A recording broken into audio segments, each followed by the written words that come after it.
Okay, so for this part, we're going to talk about the intro to evolution, and I've taken my objectives, and there are 4 of them for this bit.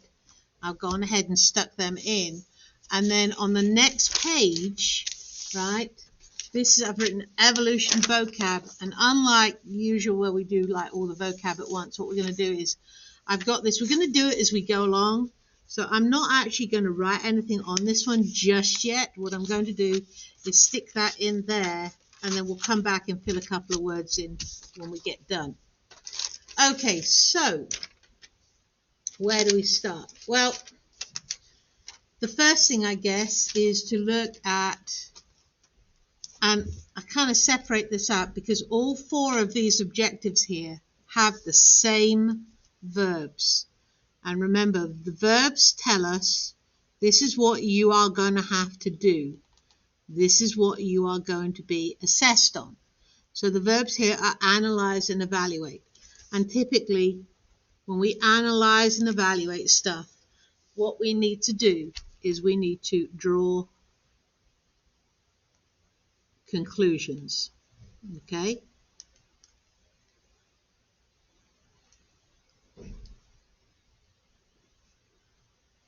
And what are those conclusions going to come from? Well, they're going to come from information. And the information sources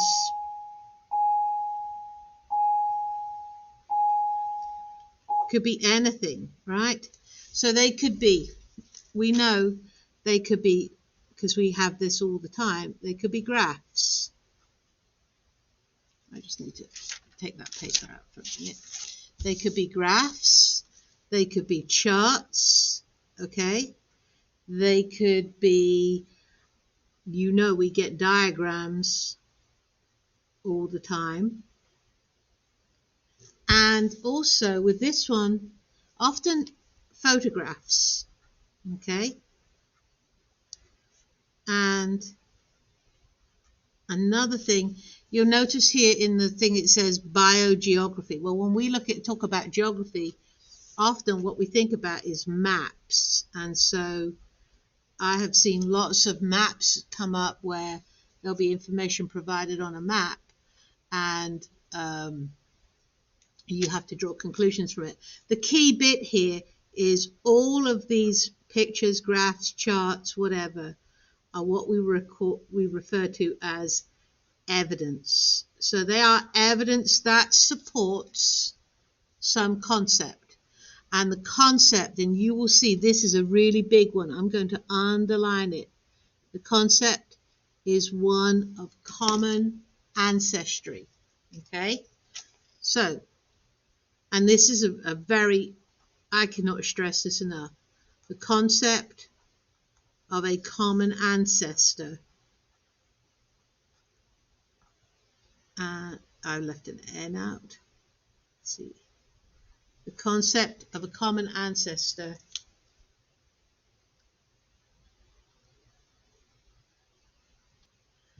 okay, you will see by the miracle of modern technology, I've now fixed my spelling mistake. And so the concept of a common ancestor, this is one that we come back to over and over again.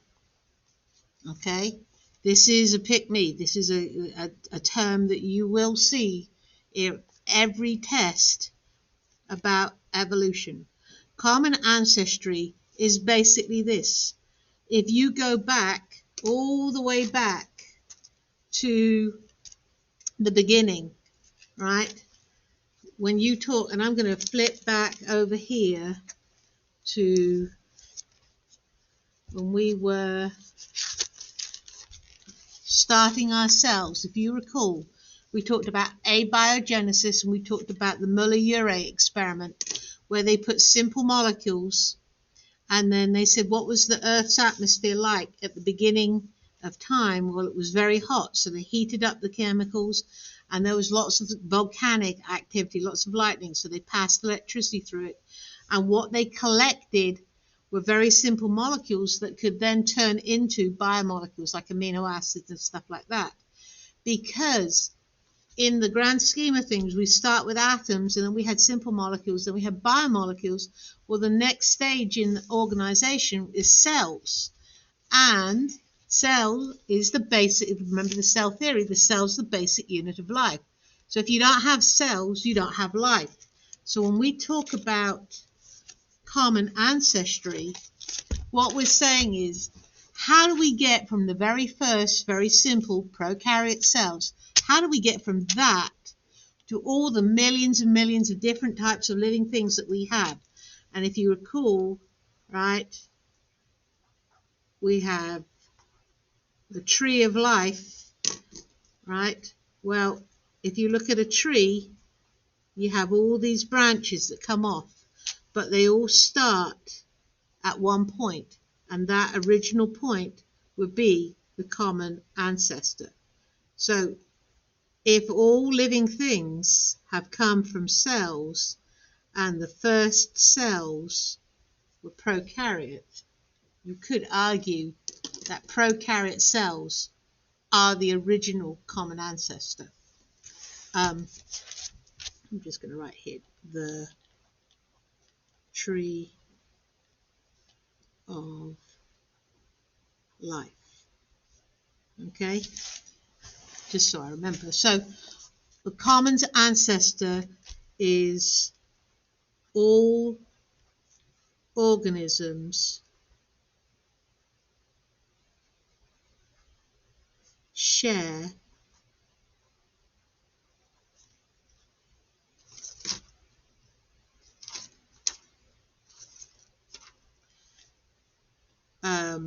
common kind of relatedness. And if you think about it, how do we know if something's related? Well, if you think about your siblings, you share DNA. And your DNA with your siblings is going to be a lot like each other because you have the same parents. Your DNA that you share with your cousins are a little bit removed from your siblings. So yes, you're going to have a lot of DNA that's in common, but it's not going to be the same with your cousins as alike with your cousins as it is with your siblings. And the further less related you are, the more differences there are in your DNA. So one of the pieces of evidence that we look at big time when we're talking about how related something is, how alike is the DNA. The more your DNA is alike, the more closely related you are. The less your DNA is alike, the less related you are. Okay? So when we're talking about common ancestry, we're talking about we all come from the same origin, and we all have things like DNA that can let us figure out how closely related we are to each other. All right, the next phrase is this term here, natural selection. And you've actually heard of a phrase called the survival of the fittest. And I know that we've heard this phrase before, probably not in any type of scientific context. The survival of the fittest is a real thing. It was suggested by a 18th century scientist called Charles Darwin. And Charles Darwin said basically he came up with this concept of natural selection through the survival of the fittest. And what this means is, in terms of fitness, is a biological term. Fitness means that you are well adapted to your environment. And if you are well adapted to your environment, you're going to survive. If you survive, you can reproduce. And if you reproduce, you pass your DNA on to the next generation. That's all just straight up common sense. So the whole key thing here is you've got to be well adapted to your environment. Because if you're not well adapted to your environment, and I use this example, if bunny rabbits were bright yellow, when they're out in the pasture, they would stick out like a sore thumb. you would be able to see them really clearly, these big yellow fluffy bunnies hopping around a pasture. Well, if I eat bunnies, that's going to make my job really, really easy, because they're going to be super easy to find. So I'm going to be able to swoop down if I'm a hawk, or I'm going to be able to sneak up on them if I'm a fox. I'm going to be able to hunt them because they're so obvious and they're so easy to see. If I hunt them, kill them, and eat them, the one thing rabbits are not going to do is they're not going to be able to reproduce. Okay? So rabbit numbers will decrease in the population size. Okay, so that would mean they weren't very well adapted. On the other hand, if you think about wild rabbits, they are very, very well adapted to their environment. They have these great big ears that hear everything. So they are very attuned to, hearing any predators, but they are kind of like pasture colored. They're dirt colored. They're brown. They blend in really well, right? They're very well camouflaged, and that makes them really hard to see. So now you've got something that's hard to see and is very alert to its environment, right? Well, that makes it very well suited for surviving. And because rabbits are very well adapted to their environment, they survive. And we all know that rabbits are extremely good at reproducing. So when we talk about survival of the fittest, what we're talking about is being adapted to the environment. Okay? Being adapted to the environment. And if you are adapted, you survive. And if you survive, you reproduce. And if you reproduce, you pass on your DNA. Okay?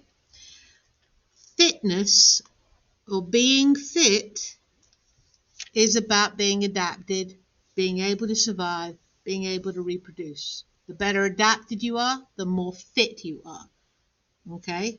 And like I say, if we were in London, the expression that the kids use in London is, they see someone they think is really hot or really cute, they don't say, oh, they're really hot, they're really cute. They say, whoa, they're really fit, right? And as a science teacher, that always used to make me giggle, because it was actually, my students were actually using a scientific term accurately without me ever having to tell them it. Because when they were saying someone was really fit, right, but what they were saying is, I would really like to reproduce with you. So it kind of always used to make me laugh, using a proper term in the right context. I do not recommend that anybody try to be fit right now, because none of you need to be reproducing. Not just yet anyway. All right, so we got this whole concept of survival of the fittest, and then we have here the relationship with adaptation and the development of diversity among species. So you can be really well suited, really well adapted to your environment, but what happens if your environment changes? Okay, you may not be quite as adapted. Along comes something else that might be better adapted, and so they then become more fit than you are. And so what this is what we're talking about is changing populations. Okay, why do populations change and adapt, and new species arise? Because that would give us diversity. Okay, all right, so the last part here, this whole part here, is about how does it happen? What are the ways in which we can change, we can survive, we can reproduce? What are the ways that we become more adapted? How does natural selection actually happen?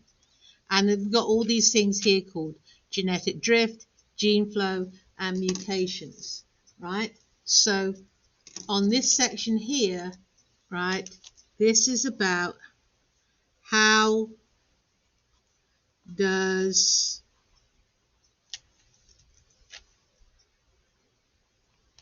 evolutionary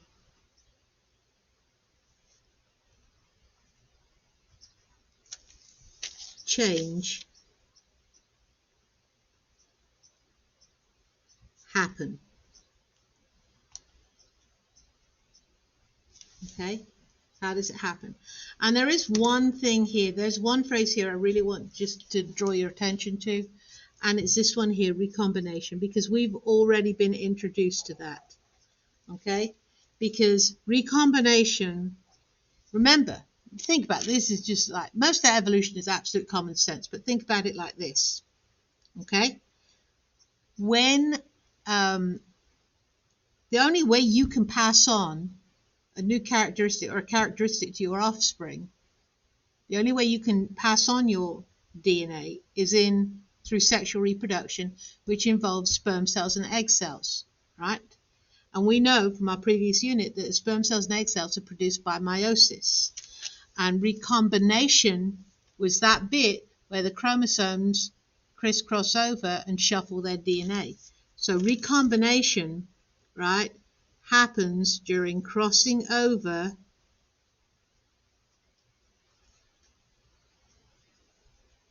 during meiosis.